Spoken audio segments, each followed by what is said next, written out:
আসসালামু আলাইকুম। ইনশাআল্লাহ আশা করি সবাই ভালো আছেন। আলহামদুলিল্লাহ আমি ভালো আছি। যে যেখান থেকে আমার ভিডিওটি দেখছেন সবাইকে অসংখ্য ধন্যবাদ ও সর্বতি ভালোবাসা রইল। আপনারা সকলেই জানেন যে ভিএফএস গ্লোবাল থেকে এখন কিন্তু সকলেই ভিসা পাচ্ছে বা পাসপোর্ট ফেরত পাচ্ছে, রিজেক্ট হচ্ছে। তো গতকালকে কিন্তু আগস্ট মাসের প্রচুর ভিসা হয়েছে, প্রচুর পাসপোর্ট ডেলিভারি দেওয়া হয়েছে। তো আজকেও ভিএফএস গ্লোবাল নিয়ে আপডেট থাকবে, আর ইতালিতে নলস্তার বিষয়ে কথা হবে।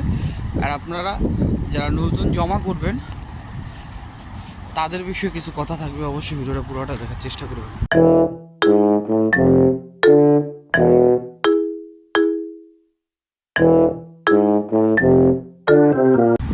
তো সব কিছুর জন্য আলহামদুলিল্লাহ প্রথমে একটা জিনিস বলে রাখি, আপনারা যারা ভিএফএস গ্লোবালে জমা দিবেন অবশ্যই সাথে আপনার যে মেইন পাসপোর্ট সেই পাসপোর্টটা নেবেন।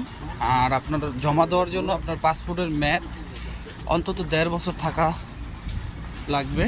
1.5 বছর বলতে 18 মাস। এর চেয়ে যদি কম থাকে তাহলে কিন্তু ভিএফএস গ্লোবালে আপনার পাসপোর্ট জমা নেওয়া হবে না।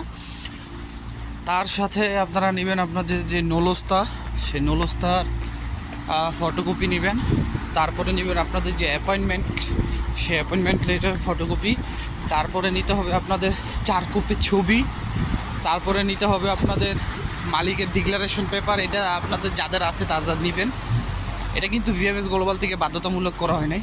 তারপর আপনারা নিতে পারেন মালিকের কার্তা আইডেন্টিটা, যারা আছে তাদের নেবেন। এটাও কিন্তু ভিএফএস গ্লোবাল থেকে আপনার বাধ্যতামূলক করা হয় নাই। তারপরে যদি পারেন মালিকের কার্তা কদিসি ফিসকাল, এটা আপনার কার্তা আইডেন্টিটার যে অপর পাশ, সেই অপর পাশে থাকে। যদি পারেন আপনারা পাসপোর্টের ফটোকপি দেবেন মালিকের। মানে আপনাদের যতটুকু সাধ্য আপনারা ফ্রেশ থাকার চেষ্টা করবেন, আপনাদের ভালোর জন্য। তারপরে আপনাদের যে পাসপোর্ট সেটার কালার প্রিন্ট করবেন 2 কপি। আর আপনাদের যে ভিসা ফি, এই কয়টা জিনিসই আপনারা সাথে নিয়ে যাবেন। আর আপনাদের যখন জমা দেওয়ার টাইম যদি সকাল 9টায় হয়, অবশ্যই 8:30টার ভিতরে সেখানে উপস্থিত থাকবেন, ঠিক আছে? এবং আপনারা ঢোকার পরে 2টা মাধ্যমে জমা দিতে পারেন, একটা হচ্ছে নর্মাল আর একটা হচ্ছে ভিআইপি। তো নর্মালের প্রাইসটা আপনার হয়তোবা 17,000 টাকার কাছাকাছি, আর ভিআইপিটা হচ্ছে হয়তো 21-22 হাজার টাকার কাছাকাছি। হয়তো এখন একটু এটার প্রাইসটা একটু আপ ডাউন হয়েছে, আগে কম ছিল এখন একটু বাড়ছে। যারা জমা দিবেন আপনাদের জাস্ট এইটুকু কাজে। তারপরে এখন আসি ভিএফএস গ্লোবাল আপডেট নিয়ে। গতকালকে আমি আমার ভিডিওর মাধ্যমে, বা আপনারা সকলেই জানেন, গ্রুপে অনেকেই পোস্ট করছে যে সবচেয়ে বেশি আগস্ট মাসের ভিসা গতকালকে পাইছে, ঠিক আছে? সবচেয়ে বেশি আগস্ট মাসের ভিসা গতকালকে পাইছে। গতকাল মঙ্গলবার গেছিল, আজকে হচ্ছে বুধবার। আপনারা জানেন আজকে 1 মে। তো আজকে আমি যতটুকু সম্ভব আমার মনে হয় যে VFS global Italy embassy of.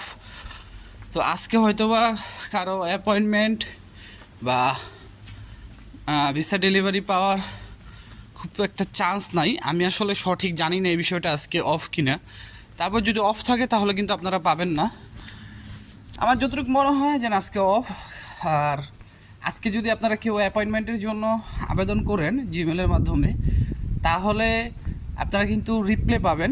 কিন্তু অ্যাপয়েন্টমেন্ট আজকে পাবেন কিনা যদি অফ থাকে, অ্যাপয়েন্টমেন্ট আজকে যদি ওয়ার্কিং ডে না থাকে তাহলে পাবেন না। তারপরে যে বিষয়টা সেটা হলো, আপনারা জানেন যে এম্বাসি থেকে একটা নতুন তারা একটা সার্কুলার দিছে, নতুন একটা আপডেট দিছে, যে আপনারা যারা পাসপোর্ট উইথড্র করবেন আপনারা চাইলে জাস্ট জিমেইলের মাধ্যমে আপনারা জাস্ট একটা ইমেল করে দিবেন, বাস আপনাদের পাসপোর্ট উইথড্র লেটার হয়ে যাবে। আগে যেরকম আপনারা পাসপোর্ট উইথড্র দেওয়ার জন্য আপনাদের ভিএফএস গ্লোবালে যেতে হতো, অনেক হয়রানির শিকার হইতে হতো, বা কম্পিউটারে আপনারা একটা লেটার টাইপিং করতে হতো, তারপরে আপনারা পাসপোর্টে উইথড্রর জন্য আবেদন করতে পারতেন। বাট এখন কিন্তু সিস্টেমটা তারা একদমই নর্মাল করে দিছে, যে না আপনারা নিজেরাই ঘরে বসে পাসপোর্ট উইথড্রর জন্য আপনারা ইমেল করতে পারবেন এবং পরবর্তীতে এটা গৃহীত হলে আপনারা অনলাইনে চেক করলে দেখতে পারবেন আপনাদের পাসপোর্ট উইথড্রর আপডেট। তাই এখন যেটা মূল্যবান হচ্ছে, আপনারা কেউ আপনাদের নলস্তা, আপনাদের ভিএফএসগুলো বলে জমা দেওয়ার পর যে ব্যাংক রিসিপ্ট দেয়, এগুলো কারোর সাথে শেয়ার করবেন না, আপনার পরিচিত কারোর সাথে না। কেননা এখন যেহেতু যে কেউ জিমেলের মাধ্যমে পাসপোর্ট উইথড্র করতে পারবে, সেহেতু যদি আপনার রিসিপ্টটা কারোর কাছে থাকে, যদি সে কোনো কারণবশত ভিএফএস গ্লোবালের যে ইমেল অ্যাড্রেস, সেই ইমেল অ্যাড্রেসে আপনার নাম দিয়ে, আপনার পাসপোর্ট নাম্বার দিয়ে বা আপনার যে বারকোড এগুলো দিয়ে যদি ইমেল করে পাসপোর্ট উইথড্রর জন্য, তাহলে কিন্তু আপনার পাসপোর্ট উইথড্র হয়ে যাবে। সেই ক্ষেত্রে যদি আপনার নলস্তা অরিজিনাল হয়, তাহলে কিন্তু আপনি ভিসা পাবেন না, ঠিক আছে?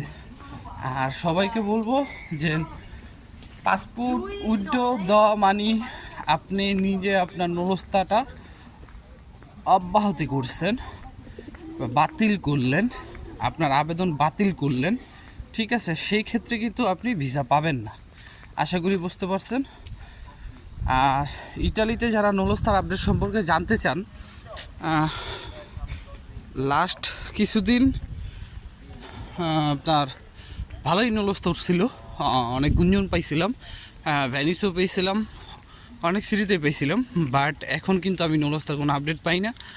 সত্যি কথা যেটা, 60 দিনের আগে নলস্তা উঠছে, এখন 60 দিনের মাথায় কোনো আপডেট পাইতেছি না। এখন আগের বার যেমন রেভোকারে করা হয়েছে, বাতিল করা হয়েছে, এবছর কিন্তু এরকম কোনো নিউজ পাই নাই। তবে হতেও পারে, কারণ এখন ইটালিতে যা চলতেছে একদমই মানে খারাপ অবস্থা। আর আরেকটা বিষয় যেটা, সেটা হচ্ছে যে এমন হতে পারে যে ফ্লোসিতে যে দুটো ফ্লোসি গেল ডিসেম্বরের আর মার্চ মাসের, এই ফ্লোসিতে কাগজ কম উঠতে পারে। কারণ যেহেতু আবার সানাতোরিয়ার গুঞ্জন উঠছে, সেহেতু এই ফ্লোসিতে লোক আনার পরে ইতালিতে অর্থনৈতিকভাবে কিন্তু কোনোই লাভ হচ্ছে না, যার কারণে এমন আছে নলস্তা দেওয়া অফও করতে পারে। বাট এটা করবে না, যে আমি বললাম, এটা আপনার ধারণা দিলাম, কারণ আমরা ইটালিতে থাকি, একটু তো বুঝি যে কোন দিকে কী হইতেছে। সত্যি যেটা, কারণ আপনি একটা হিসাব করেন, যদি 80,000 লোক আসে ইটালিতে 33টা দেশ থেকে, মনে হয় যে 8,000 কাজের কন্ট্রাক্ট হইব, ঠিক আছে? আর মনে করেন যে 72,000 লোক অবৈধ হয়ে যায়। তো আজকের মতো এখানে এই ভিডিওটা, যদি ভালো লাগে অবশ্যই শেয়ার করবেন। আসসালামু আলাইকুম, সবার জন্য দোয়া রইল, ভালো থাকবেন, আল্লাহ হাফেজ।